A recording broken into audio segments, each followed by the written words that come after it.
Bom dia, companheirada do Panicef. É um prazer estar aqui falando com vocês. Agradeço o convite, né?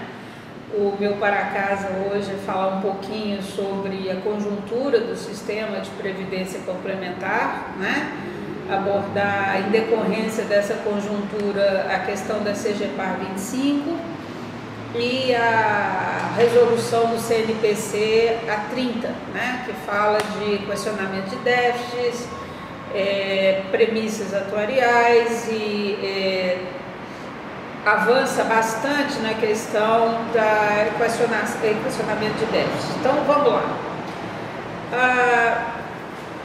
Primeiro a gente precisa de ter claro, tá, que resoluções, normas, elas são sempre decorrentes de uma determinada conjuntura, tá? Então, assim, desde 2013, e acelerando ao longo do tempo, a gente vê uma tendência no Brasil de desconstruir o sistema de proteção social, quer da Previdência Pública, quer da Previdência Complementar, tá? E aqui cabe um registro, não é pelo fato da Previdência Complementar trabalhar com capitalização e constituição de reserva, que ela não é um sistema de seguridade social, tá? O financeiro, a aplicação é meio para atingir um fim, que é a proteção, é a seguridade, tá? Então, a partir de 2013, a gente vem assistindo essa tendência de financeirização do direito dos participantes, né? E o maior exemplo disso é a caçada ampla, geral e restrita que se faz em relação aos benefícios vitalícios, né? Vamos fazer um parêntese de que de 1 trilhão e 100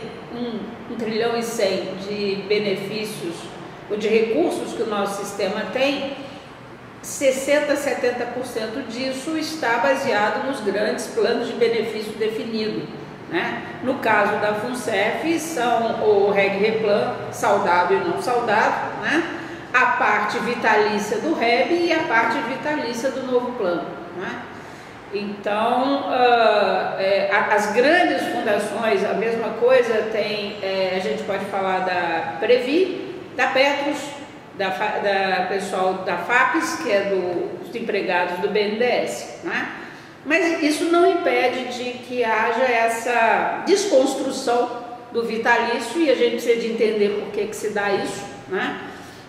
Nós temos uma conjuntura nacional e internacional de redução da rentabilidade dos fundos de pensão, dos investimentos de maneira geral e um aumento de longevidade, né? Esses dois fatores podem causar, a depender do perfil de investimento que é feito nessas entidades, pode causar déficits. E num planos vitalícios, esses déficits são paritários, eles são suportados também pela patrocinadora. Então, no final das contas, a desconstrução do conceito vitalício está ligado à transferência de risco dos riscos inerentes aos planos de benefício do patrocinador para os participantes de maneira geral, porque o objetivo é transformar e migrar todos os participantes para planos financeiros estrito sensu, tá? Era uma tendência que a gente viu aparecer na década de 90, né? E a gente lembra que a década de 90 também foi um avanço da política liberal, neoliberal, né? De direito nenhum, Estado nenhum, e ali você assiste ao primeiro processo de desmonte do conceito vitalício dos planos, né? Se a gente olhar hoje todos os planos antigos do setor de telecomunicação e muito do setor elétrico, a maior parte dos antigos planos de benefício definido foram extintos. O que existe hoje são planos de contribuição definida, na maioria das vezes puramente financeiro, né? Com o advento com a volta, né, da política neoliberal, a volta daqueles que não foram, porque essa visão liberal sempre permeou o Estado brasileiro, principalmente nas autarquias e ministérios,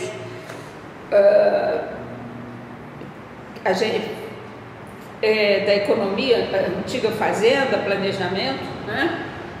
E voltou com força agora. Então nós estamos assistindo a reedição de uma política que aconteceu, já tivemos contato com ela na década de 90, né? Só que desta vez com muito mais sustentação da base da sociedade, né? Pelo desmonte do conceito de solidariedade, do conceito de mutualismo, né?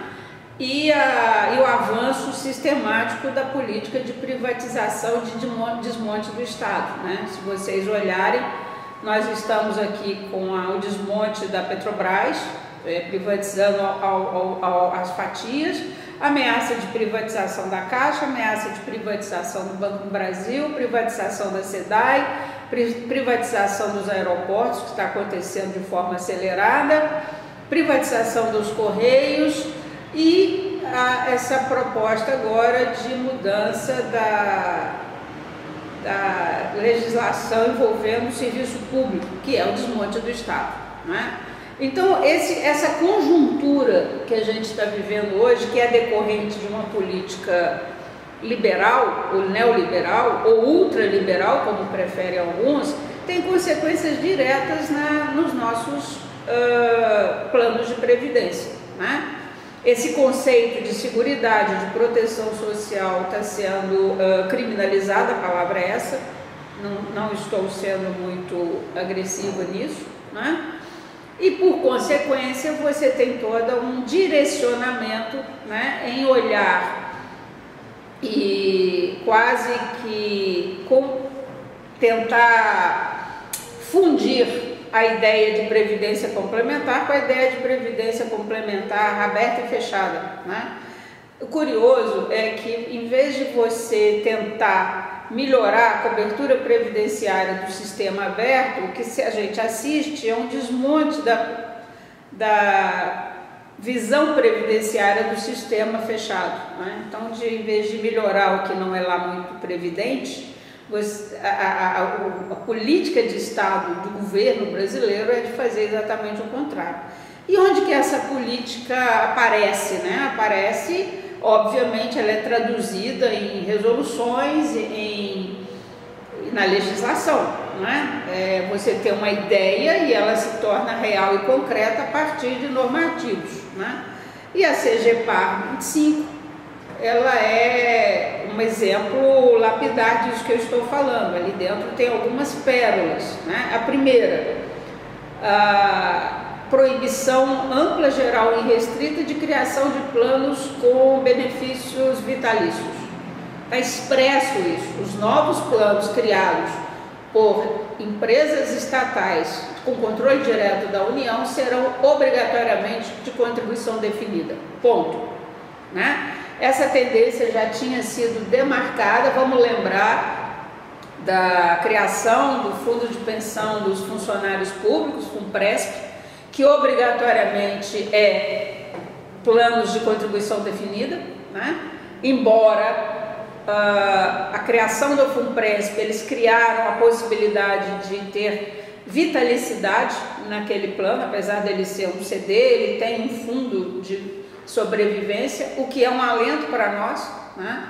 Mostra que a luta dos funcionários públicos para preservar o conceito de previdência, ela se traduziu nesse fundo de sobrevivência. A gente pode caminhar e tomar como exemplo, né? A CGPAR também fala da possibilidade de transferência de gestão para onde mesmo, né? Você tem um fundo de pensão que é 109, sem fins lucrativos, e eles dizem que as patrocinadoras estatais podem avaliar a questão da economicidade, se é mais barato elas terem a fundação ou transferir a gestão destes planos de previdência para outros agentes gestores de previdência, né? O nosso mercado tem uma excrescência, não é de hoje, que a gente chama de fundos de pensão com viés comercial. É uma coisa maravilhosa, né? Você tem operadoras de planos de previdência que estão sob a égide da 109, portanto deveriam não ter fins lucrativos, mas são operados por bancos e seguradoras que, até onde eu sei, como não fazem caridade, de alguma forma eles auferem lucro na gestão desses planos, né? Então essa visão de transferência de gerenciamento, ela está claramente demonstrada na CGPAR 25, né? No sentido da gente permitir que um patrocinador, vamos dar o exemplo da Caixa, ela chegue à conclusão de que é muito mais barato do ponto de vista administrativo ela transferir a gestão dos planos que hoje a FUNCEF administra, por exemplo, para a gestora Caixa, a gestora de previdência complementar fechada da Caixa, né? Eu não sei nem se existe da Caixa, eu sei que no Banco do Brasil existe, né? Então, qual que é a consequência disso? Toda a estrutura de governança que os participantes conquistaram ao longo do tempo dentro da FUNCEF, ela vai ser liquidada, porque nessas entidades com viés comercial não existe essa questão de paridade de 2/3 para mudar estatuto, não é? Lá é 109, então é 1/3 no Conselho Deliberativo, não existe diretor eleito, né? Então, assim, é para desconstruir aquilo que ao longo do tempo nós participantes viemos construindo, né? Que é tomar conta do nosso dinheiro através dos conselhos deliberativos e da diretoria executiva, né? E um outro passo interessante, né, foi dado pela emenda constitucional 103, que fala que a gestão dos planos de previdência de autarquias e entes públicos pode ser feita também por entidades abertas de previdência complementar, tá? Se a gente ler direitinho o texto constitucional, foi divulgado que nós estávamos falando, eles estavam falando, melhor dizendo, sobre entes públicos, as entidades que teriam que gerir os planos de previdência dos entes públicos poderiam ser abertas ou fechadas. Se você olhar direitinho o que está no texto constitucional, ele abre a possibilidade, inclusive, tá, para a gestão das entidades abertas dos planos que existem hoje, não só dos entes públicos, tá? Isso para nós fica muito claro, né, de onde está o poder de fato no Brasil hoje, né? Ele está dentro do mercado financeiro e que olha nosso 1.100 trilhões de patrimônio, né, nosso, dos participantes, isso não é das entidades, com muito carinho, digamos assim, né? É muito fácil você, num ambiente neoliberal como o nosso, onde o mercado financeiro tem todo o cuidado por parte do governo, eles tentarem abocanhar a administração disso, começando a oferir lucros, e quando a gente diz que é oferir lucros, é diminuir os benefícios de grande parcela dos participantes. E é por isso também que a gente vê esse desmonte do conceito previdenciário, porque o sistema aberto não trabalha neste conceito, né? Você desconstrói os benefícios vitalícios, transforma todos os planos em estritamente financeiro e que é compatível com o que administra as entidades abertas, e depois você faz a transferência de gerenciamento sem maiores traumas, tá? Não estou prevendo caos, mas a gente precisa de ficar atento para isso, porque uma destruição de um plano de benefício definido que ocorre em Manaus, por exemplo, não está desassociada da alteração do estatuto que a FUNCEF fez a revelia do que está na lei e a Previ que aprovou.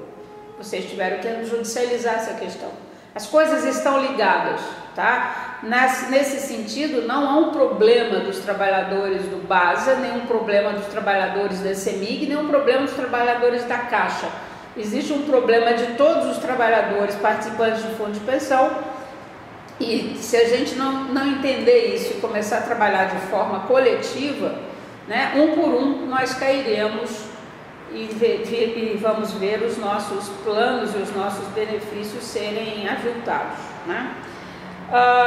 Uma outra coisa que a gente tem que deixar muito claro é que a CNPC 30, ela estabelece regras para a gente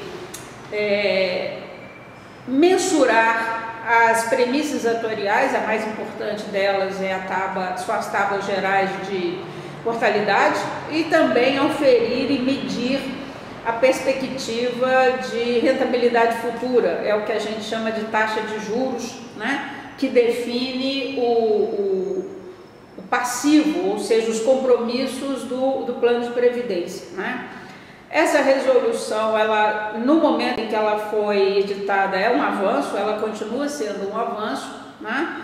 Porque ela dá rigor técnico, estabelece formas de fazer, né? Agora tem alguns problemas, né? E o maior deles, me parece, é que, apesar de ser um avanço, nós ainda, trabalhadores, não conseguimos utilizar todos os dispositivos que tem ali dentro.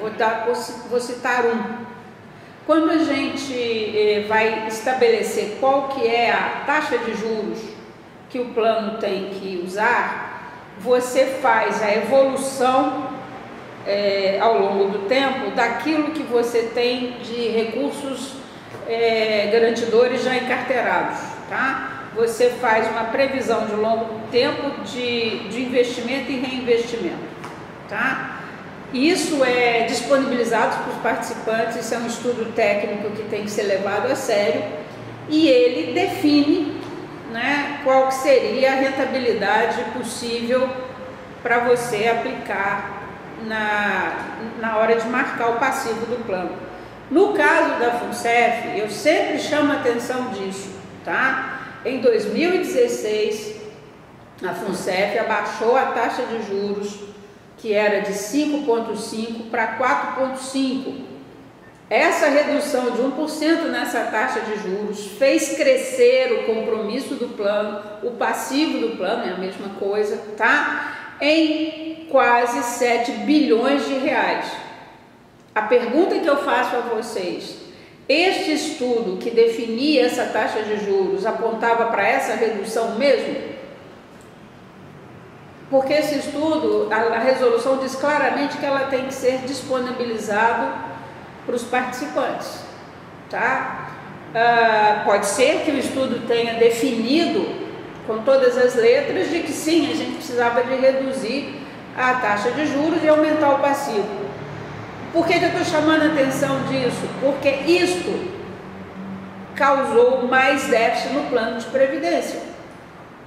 Mas quando você aumenta o passivo em 7 bi e você está numa crise econômica como nós estamos desde 2014, tá? Você não consegue retirar da rentabilidade recursos necessários para cobrir esse aumento do passivo, tá? Então, registro, se era necessário baixar a taxa de juros naquele momento, parêntese, eu não tenho dúvida de que ao longo do tempo a gente vai ter que ter essa queda na taxa de juros, mas não pode ser, tem que ser feito de uma forma lenta e gradual, para não penalizar participantes e patrocinadores com déficits desnecessários, tá?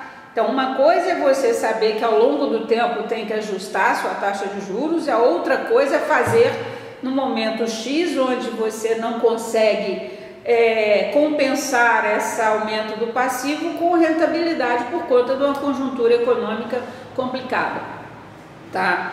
E eu chamo a atenção disso porque, ainda que tenha sido necessário, ainda que o estudo aponte isso, né, isso meio que neutraliza aquele discurso de que grande parte do déficit da FUNCEF é decorrente de algum ou eventual malversação de recursos, tá? Não estou dizendo que não possa ter havido, não é isso que eu estou dizendo. Eu estou dizendo que pelo menos 7 bilhões de aumento de reserva, não vou dizer 7, é em torno disso, 6 e pouquinho, tá? Foi incorporado e aumentou o compromisso do plano por uma mudança de uma premissa atuarial, tá? E a gente precisa de ficar muito atento nessas mudanças, porque a resolução 30 permite algumas discussões. Uma outra coisa que a resolução 30 permitia, tá?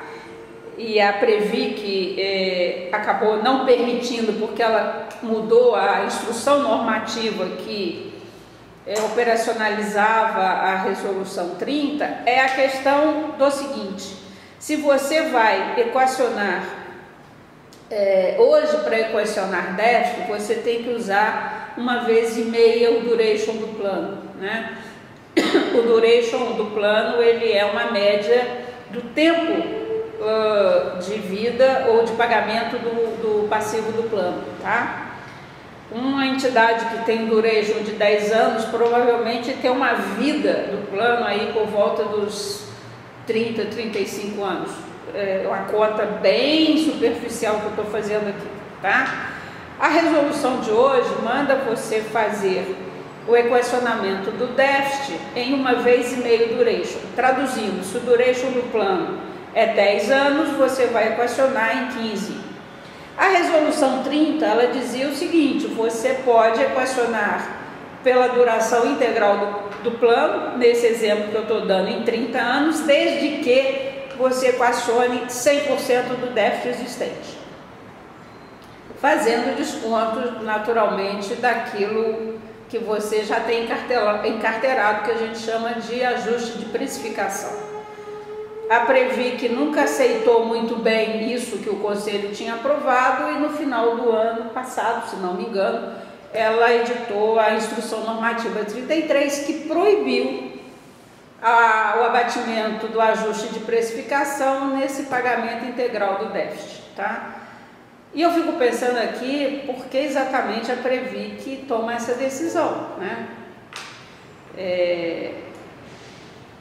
Outras questões que a gente vê nessa Instrução Normativa 33 me levam a crer, né, que o órgão normativo ele está endurecendo e exigindo equacionamentos cada vez maiores dos déficits, não é?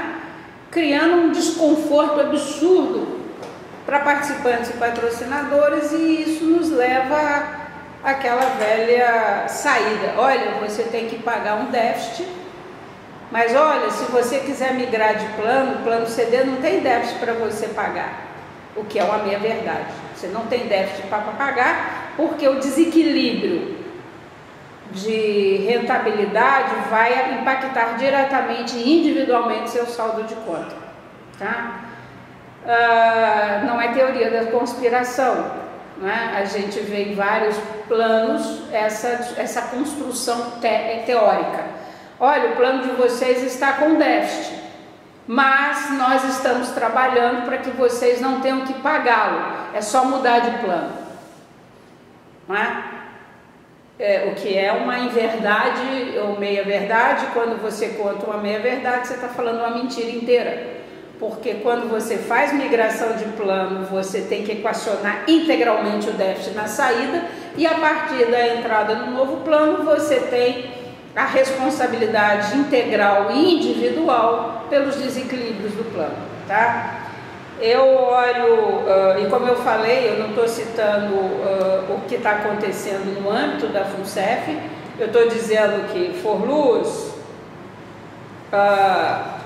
CE, SEDAI, FACEB, todas elas, né, estão passando pelo mesmo problema. O caso da FACEB, aí em Brasília, é bem interessante, né? O plano era um plano de benefício definido, déficits grandes, Aí você abre migração com CD, claro, e logo após, quando o pós-emprego da empresa patrocinadora está equacionado, privatiza a entidade, a empresa patrocinadora. Então, assim, muito desse incentivo à destruição daquilo que é coletivo, daquilo que é mutualista, daquilo que é vitalício, está ligado a uma diminuição dos compromissos pós-emprego das empresas patrocinadoras, com a visão clara e incentivo à privatização, que tem a ver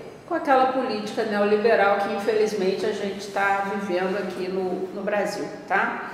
O que eu posso dizer para vocês é que não tem saída do ponto de vista individual, tá? O CONECEF é fundamental porque vocês estão pensando saídas para o grupo Caixa de forma coletiva, mas nós precisamos de ampliar isso, tá? É grupo Caixa, pessoal do Previ, pessoal do BASA, pessoal da Forluz, pessoal da Libertas, porque o ataque é o mesmo e ele aparece em determinadas matizes diferentes, mas o conteúdo é o mesmo, né? O que eu posso desejar a vocês é que entendam, façam o diagnóstico correto, não é? E que todos nós, trabalhadores e trabalhadoras que temos fundos de pensão nesse país, possamos resistir ao que vem por aí. Finalmente, alertar vocês que já tem um trabalho um grupo trabalhando para alterar as leis 108 e 109. E nesta conjuntura, com esse perfil de congresso que nós temos no Brasil, eu garanto a vocês que nenhuma dessas alterações vai beneficiar os participantes. Elas vêm exatamente ao contrário, né? Para flexibilizar mais ainda o direito, flexibilizar mais ainda a possibilidade de governança, tá? Não sei se vocês sabem, o Conselho Nacional de Previdência aprovou há pouco tempo atrás uma resolução que permite, tá, alterar índice de reajuste dos planos de previdência, inclusive para os assistidos, coisa que até outro dia era impensável por força da Lei 109, artigo 17, que diz lá claramente que os benefícios contratados, regulamentados, são direito adquirido para os assistidos. Então, assim, nessa visão liberal, você não tem contrato perene, você não tem direito adquirido, é tudo uma gelatina e é tudo, está passível de alteração e de interpretação. Você contrata 3 ou 4 pareceres e diz, não, isso pode fazer, não é? E é essa conjuntura que nós estamos vivendo. O que é que nós podemos fazer? Resistir, resistir, resistir, porque tudo passa. Nós já tivemos momentos muito ruins nesse país e com a força do nosso povo e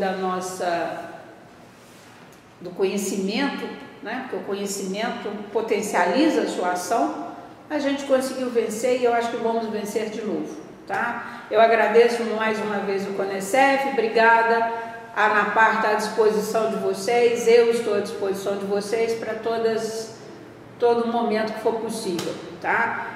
Fazendo uma brincadeira, nós estamos sofrendo muito, mas pelo menos bem acompanhados. Um abraço, bom congresso.